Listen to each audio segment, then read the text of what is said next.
Bapak Ibu yang dimuliakan Allah Azza wa Jalla, bahagia. Siapa sih di antara kita yang nggak mau bahagia? Saya yakin kita yang datang ke sini nih semuanya lagi nyari bahagia. Ada seorang ulama namanya Syekh Muhammad Al-Arifi mengatakan, inna sa'adata la tahbitu minas sama' walakin tazra'uhu fil ardi. Sesungguhnya bahagia itu nggak turun dari langit. Bahagia itu apa yang kamu tanam ketika kamu hidup di bumi. Jadi diusahakan. Bahagia itu bukan bim salabim instan kita bisa dapat tanpa perjuangan dan pengorbanan. Nah, Bapak Ibu sedang menuju bahagia yang benar, hakiki yang selamanya. Yang kalau udah nempel di hati sulit untuk keluar dari hati kita.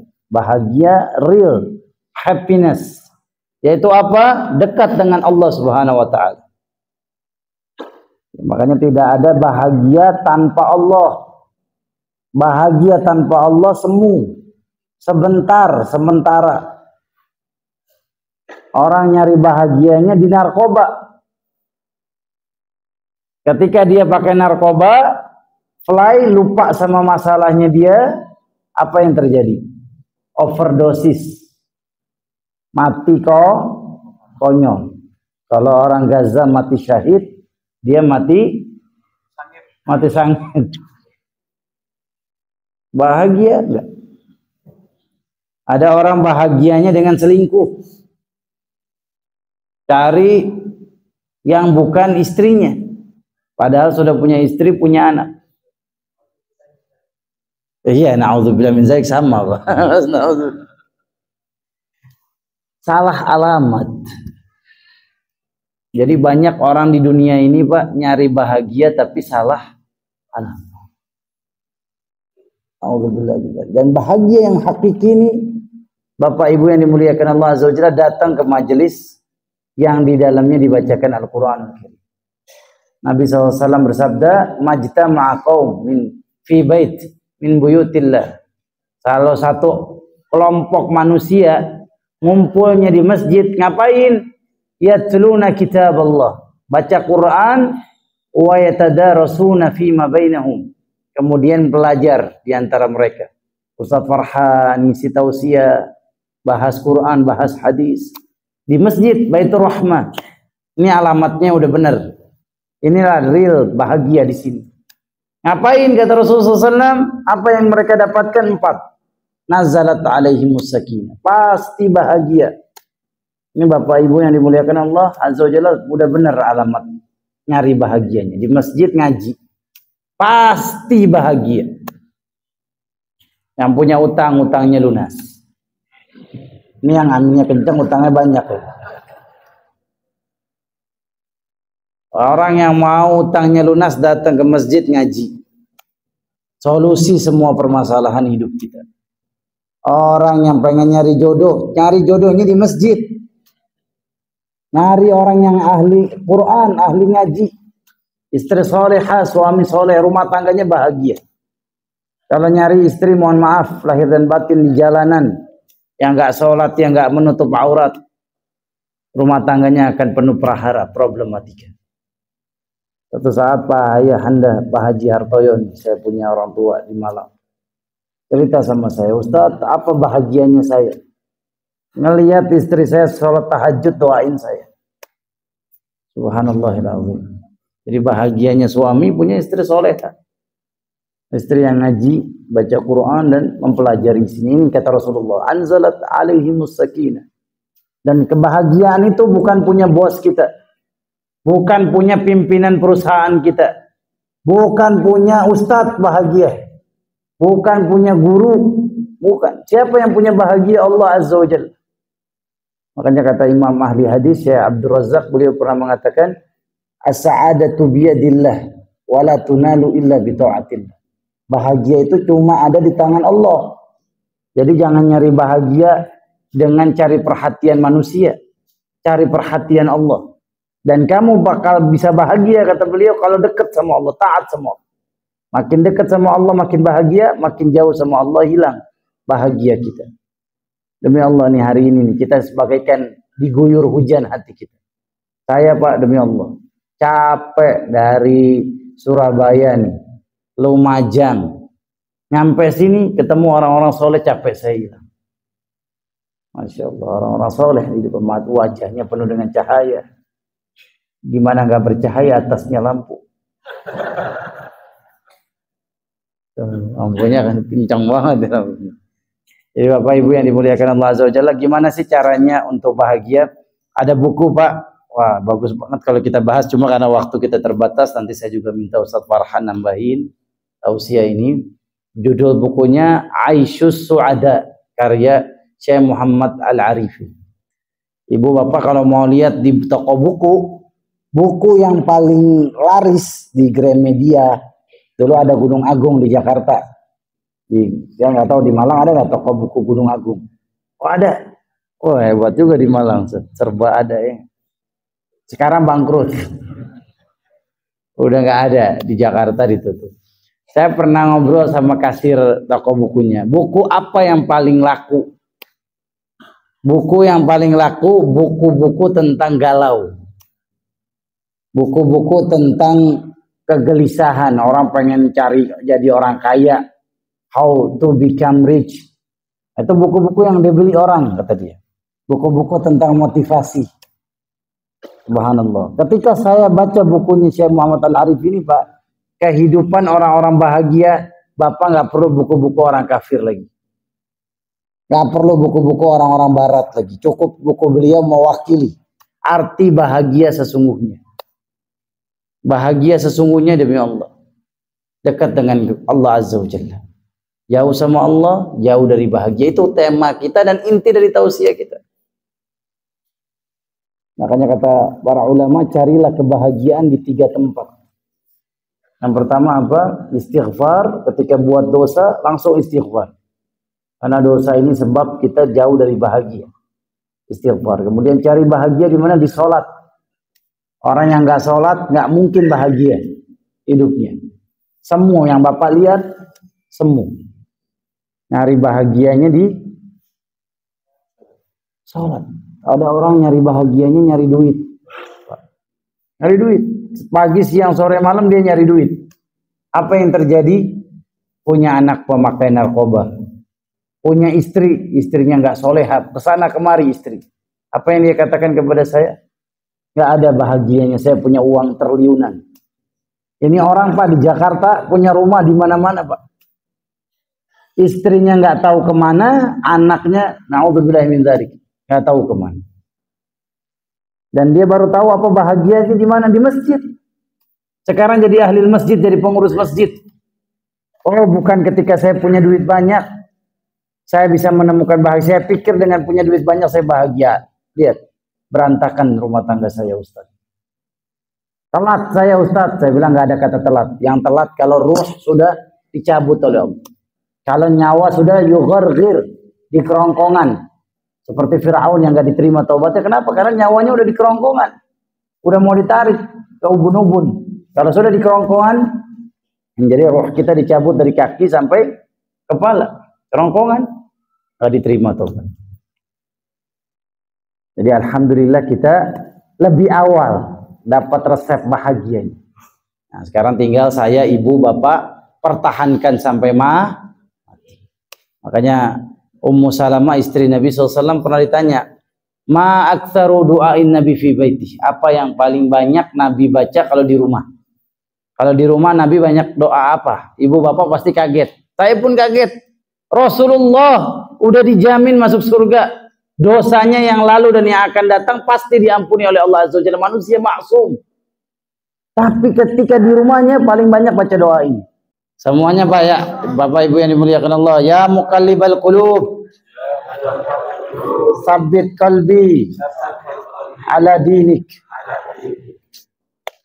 Hati gampang terbolak-balik. Hari ini kita bisa rajin sholat. Besok Allah bisa bikin kita malas sholat. Masya Allah, tadi di Lumajang saya memberikan tausiah. Saya ingat kisah yang pernah dibawakan oleh Ibnul Jauzi. Beliau pernah cerita ada hafiz Quran Pak, mujahid murtad gara-gara perempuan. Diceritakan juga sama beliau, muadzin di atas Ka'bah. Masya Allah, mati su'ul khatimah. Oke, hati gampang terbolak-balik. Makanya hari ini kita taat, besok dibikin maksiat sama Allah mudah bagi Allah. Karena yang memiliki hati kita siapa? Allah. Makanya jangan berhenti baca doa yang tadi dihafal Pak Mulyo. Ya muqallibal qulub, tsabbit qalbi ala. Lagi di rumah nih, Ibu, sambil ngobrol sama anak cucu, ya muqallibal qulub, tsabbit qalbi ala dini. Kayak lagi ngobrol sama suami, ya muqallibal qulub, tsabbit qalbi ala dini. Gampang terbolak-balik hati. Dan cara supaya kita matinya husnul khotimah, saya ingin ngasih tipsnya, resepnya. Mau tahu nggak? Mau tahu aja, mau tahu banget. Kita akan tahu setelah pesan-pesan berikut ini. Ya Bapak Ibu yang dimuliakan Allah Azza wa Jalla, resep agar kita bahagia selama-lamanya sampai mati, jadi orang ikhlas. Jangan beramal untuk pamer, memajang amal kita untuk dilihat orang. Kita hari ini lagi capernya cuma sama Allah, cari perhatiannya sama Allah Azza. Manusia yang hidupnya baik cuma pengen dipandang orang, kebanyakan matinya su'ul khotimah. Ini yang ngomong bukan saya, Imam Bukhari.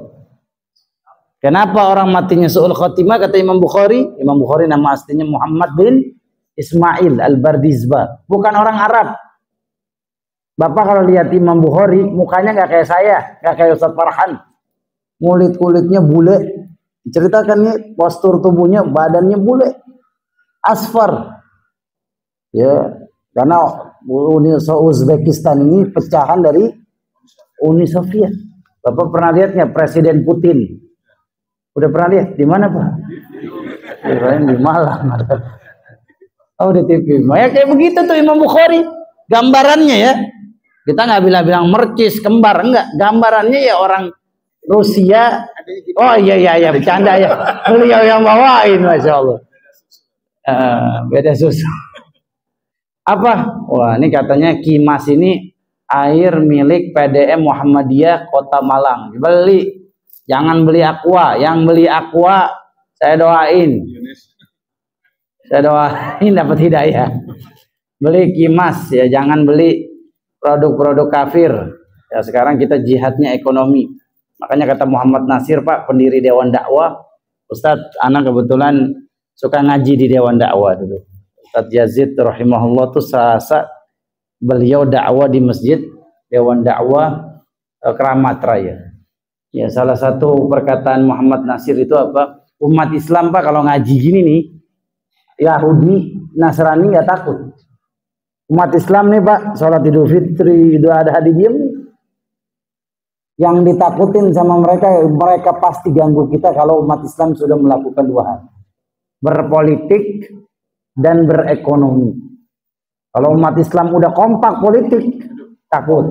Makanya dipecah belah, satu sama lain saling bunuh-bunuhan. Satu sama lain saling musuh-musuhan. Bikin partai lagi Islam yang banyak. Kalau satu dulu Masyumi, pernah ingat gak Masyumi pernah menang? Tahun 1955. Udah menang, diakui ya? Bapak Ibu yang dimuliakan Allah, kalau umat Islam ekonominya udah kompak, itu yang akan diganggu sama orang kafir. Itu kata Muhammad Nasir. Lihat kecerdasan beliau Pak. Muhammad Nasir ini orang Minang, orang Padang.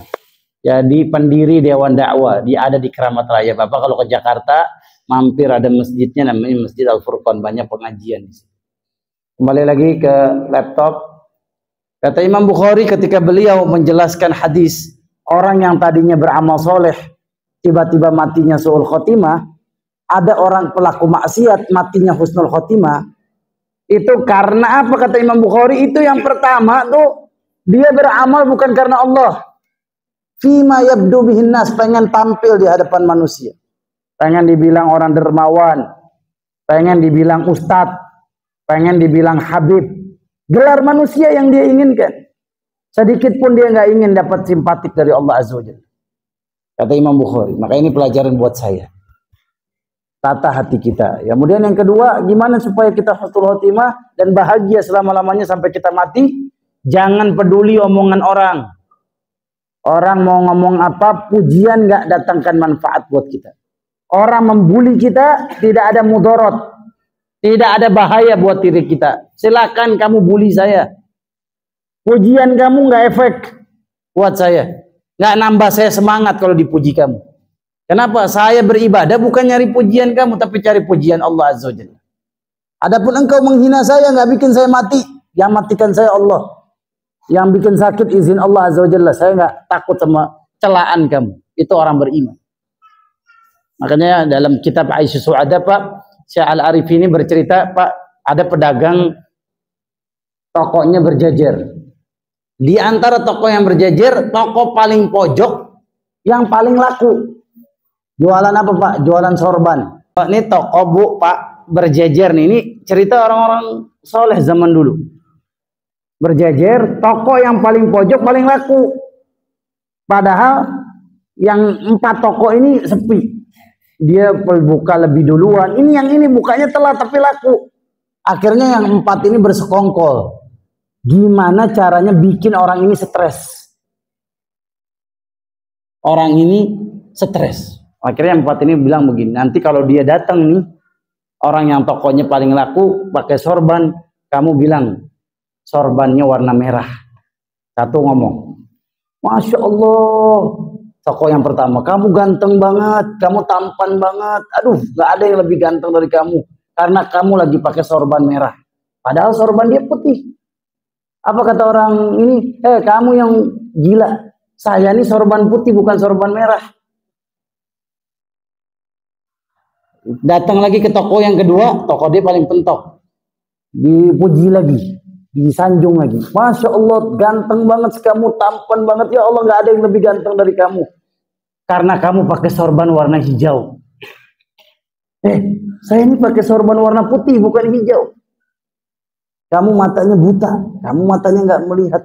Tokoh selanjutnya yang ngomong lagi, Masya Allah, ganteng kamu. Aduh, udah deh, kalah deh artis. Kamu lebih ganteng dari artis. Karena kamu pakai sorban warna hitam. Kamu nggak ngelihat ya, saya pakai sorban putih. Yang keempat juga begitu, puji dia, sanjung dia. Hebat kamu, Masya Allah, tampan, warna wajah kamu bercahaya. Gara-gara kamu pakai sorban warna biru. Enggak, saya pakai warna putih. Ketika nyampe tokonya dia mikirin omongan orang. Ini cerita nyata. Dia mikirin pembicaraan manusia tentang diri dia. Apa iya ya sorban saya warna merah? Apa iya sorban saya warna biru? Apa iya sorban saya warna hijau? Hitam. Mikirin perkataan orang, akhirnya apa? Jadi gila. Jadi orang yang bahagia, orang yang gak pernah peduli omongan orang. Mau dipuji, mau dicela, enggak. Bukan itu target saya, bukan dapat gelar dari manusia. Saya jadi hafiz Quran, makanya saya selalu tanamkan Ustadz ketika saya jadi juri hafiz RCTI. Anda ini ngapalin Quran bukan untuk tampil di RCTI. Untuk tampil nanti di akhirat di surga Allah Azza wa Jalla. Karena setan itu mudah membuat kita tidak ikhlas. Betul apa betul? Setan ini paling canggih. Dengan ada lagi teknologi setan. Namanya apa? Kalau kita nggak gunakan dengan baik. Handphone, media sosial. Ada namanya IG, TikTok, apalagi Bu? Facebook, apalagi? Yang bikin siapa? Bukan orang Islam, Yahudi, Mark Zuckerberg.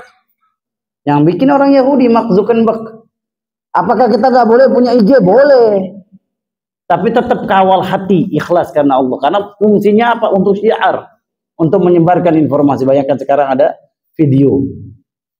Ustadz Farhan Tausia setiap minggu ketiga didokumentasikan. Nyebar ilmu se-Indonesia. Itu hikmahnya begitu. Namun tetap jaga hati kita. Bukan itu tujuan saya. Ini sarana. Terkenal itu sarana. Makanya apa kata Ustadz Abdul Somad, perkataan beliau yang menurut saya membuat saya juga semangat dakwah. Saya terkenal, kata Ustadz Abdul Somad, untuk mengenalkan Allah. ke orang banyak. Yang nggak kenal Allah, dengan saya terkenal jadi kenal Allah, kata beliau. Masya Allah. Jadi Pak, innamal a'malu bil khawatim. Amal kita dilihat di ujung hidup kita. Sekarang latihan. Makanya tata hati kita. Itulah orang yang bahagia sebenarnya, yang hakiki sampai mati bisa menata hati dia ikhlas karena Allah. Abu Bakar As-Siddiq di antara doanya, Pak, Bu, minta agar amalnya diterima sama Allah. Abu Bakar pasti surga. Disebut sama Nabi Muhammad SAW. Abu Bakar fil jannah, Umar fil jannah, Ali fil jannah, disebutin sahabat Nabi itu di surga. Nabi yang jamin surga. Tapi Abu Bakar As-Siddiq kalau habis sholat, Bu, Pak, habis sedekah, habis haji, habis umrah, udah angkat tangan. Allahumma ja'al kulla amali khalisan liwajhik wa la taj'al li ahadin ghairak. Ya Allah, jadikan amal Abu Bakar ikhlas. Jangan jadikan amal Abu Bakar buat seorang pun makhluk. Itu doanya Abu Bakar As-Siddiq.